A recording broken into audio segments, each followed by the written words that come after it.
Hello guys, we are back with another video. Title है हमारे इस वीडियो का द हेरेसी ऑफ पैराफ्रेज। लिखा है इसको क्लींस ब्रूक्स ने। ये इनका एक बहुत ही फेमस ऐसे है। सबसे पहले अगर हम जब भी किसी भी ऐसे के बारे में पढ़ते हैं तो उसका टाइटल का मतलब समझ आना चाहिए। तो यहाँ पे इसके टाइटल का मतलब क्या होता है, आपको पता ही होगा पैराफ्रेजिंग का मतलब, और अगर नहीं पता आपको बता देती हूँ मैं।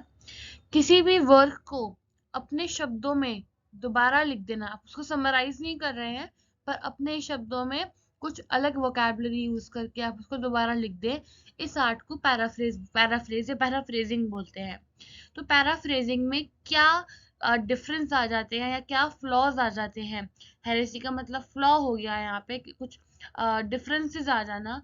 तो हम पढ़ेंगे, इस टाइटल का मतलब हो गया पैराफ्रेजेस में आए हुए फ्लॉज, पैराफ्रेज में आए हुए हेरेसी। हम इस पूरे वर्क को कंप्लीट करने का ट्राई करेंगे 10 पॉइंट्स में। तो स्टार्ट करते हैं our video without any further delay. Poetic inadequacy of paraphrase. Brooks argues that reducing poetry to a mere paraphrase or translation into ordinary language fails to capture its complex layers of meaning, emotional depth and unique elements. यहाँ पे Brooks बोलते हैं कि अगर हम किसी poetry को paraphrase कर दें, अपने शब्दों में दोबारा लिख दें, तो उस पोइट्री का एसेंस खो जाता है। जैसे अगर आप सबने पोएम पढ़ी होगी अपने 10th स्टैंडर्ड में या अपने स्कूलिंग में, द रोड नॉट टेकन।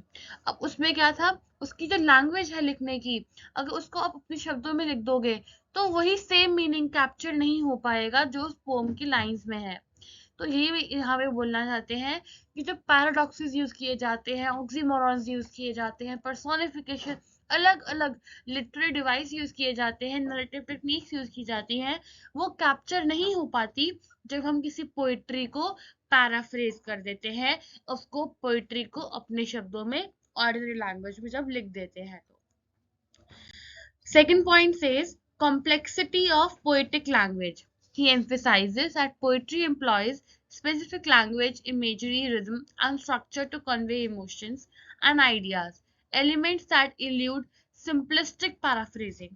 यहाँ पे कहना चाहते हैं कि जो पोइट्री की लैंग्वेज होती है वो बहुत डिफरेंट होती है एक ऑर्डिनरी टेक्स्ट से, क्योंकि पोइट्री की लैंग्वेज में इमेजरी, मैं एक एग्जांपल पर्टिकुलर यहाँ पे इमेजरी को समझाने का ट्राई करूंगी। वैसे आप इस सारे टेक्निक्स को बहुत डीपली स्टडी कर सकते हैं। जैसे इमेजरी का मतलब क्या हो गया कि पोएट ने अपनी एक लाइन में ऐसे वर्ड्स यूज किए हैं जहाँ पे वो एक माउंटेन सीनरी या एक लेक साइड की सीनरी को डिस्क्राइब करने का ट्राई कर रहा है, जो इतनी सूदिंग है, मानो ऐसा लग रहा है कि सन आपको स्लाइटली आपकी स्किन को किस कर रहा है, और आपके जो हवा है वो आपको जैसे ब्लैंकेट की तरह फील हो रही है, कि आके आपको बस आपके ऊपर ऐसा लग रहा है कि ओढ़ा हुआ है आपने उस हवा को।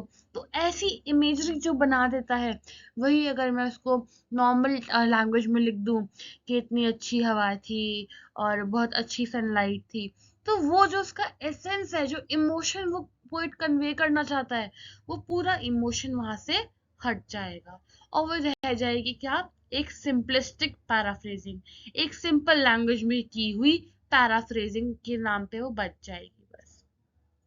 बढ़ते हैं थर्ड पॉइंट की तरफ, रेजिस्टिंग सिंप्लीफिकेशन।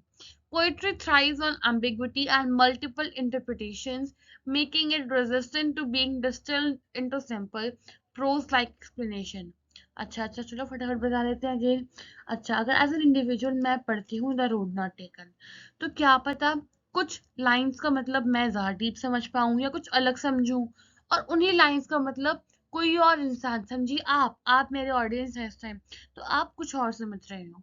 तो इसमें क्या हो गया, इसमें ये बात आई कि इंटरप्रिटेशंस डिफरेंट हो जाती हैं पोइट्री में। तो ये एम्बिगुअस है, अलग अलग चेंज होती रहती है, कॉन्टिन्यूटी है एक, कि हमेशा चेंज होती रहेगी ये। पर यह ऐसी अगर हम प्रोज लाइक एक पैराग्राफ में ट्रांसलेट करके लिख देते हैं या कोई पैराग्राफ को पढ़ते हैं, तो उसमें ऐसे अलग अलग इंटरप्रिटेशंस नहीं आ पाती, उसका एक साफ और सीधा मीनिंग रह जाता है जो चेंज नहीं होता। तो ये क्या है, पैराफ्रेजिंग से क्या हो जाता है, सिंप्लीफिकेशन हो जाती है। तो हेरेसी ऑफ पैराफ्रेज क्या हो गया, रेजिस्टिंग सिंप्लीफिकेशन, ताकि सिंप्लीफिकेशन ना हो पाए इसलिए पोइट्री कि लैंग्वेज इंपॉर्टेंट है बिना उसको पैराफ्रेज किए हुए, उसकी ओरिजिनल लैंग्वेज में, ओरिजिनल स्ट्रक्चर में वो बेस्ट है। Importance of context. The context within the poem and the broader cultural or historical context is crucial for understanding poetic meaning, a dimension often lost in paraphrase. Poem में हमेशा आपको एक context मिलता है कि जैसे मैं अगर बात कर रही हूँ अपने अपने समझ लो एज एन इंडिविजुअल में सफ़र कर रही हूँ कि मैंने ऐसा कल्चर देखा है जहाँ पे लड़कियों को इतना इम्पोर्टेंस नहीं दिया जाता, उनको सिर्फ काम काज में देखा जाता है, उनको इतनी इम्पोर्टेंस नहीं दी जाती।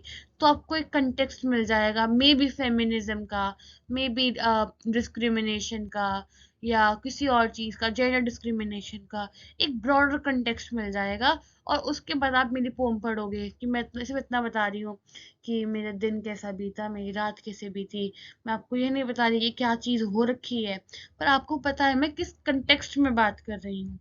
ये पोएटिक मीनिंग होता है कि हम बात तो नॉर्मल कर रहे हैं, अब हमने कंटेक्स्ट दे दिया है पहले से, तो उस कंटेक्स्ट को दिमाग में रखते हुए आप मेरी पोएटिक लैंग्वेज को स्टडी करोगे।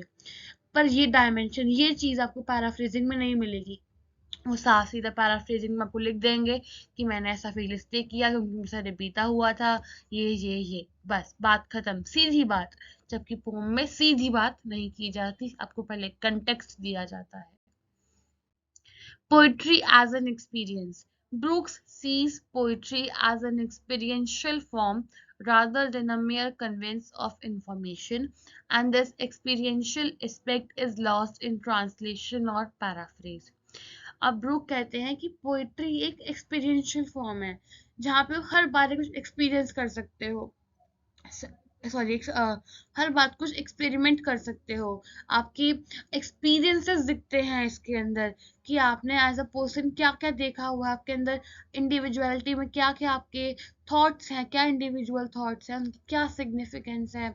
और आप उस इंफॉर्मेशन को कन्वे सिर्फ कन्वे नहीं कर रहे हो, आप अपने हार्ट को ओपन अप कर देते हो, अपनी सारी बातें खुल के रखते हो, क्योंकि उसके आप पोइट्री में आपके पास ये चांस होता है कि आप अपने आप को कन्वे कर पाओ।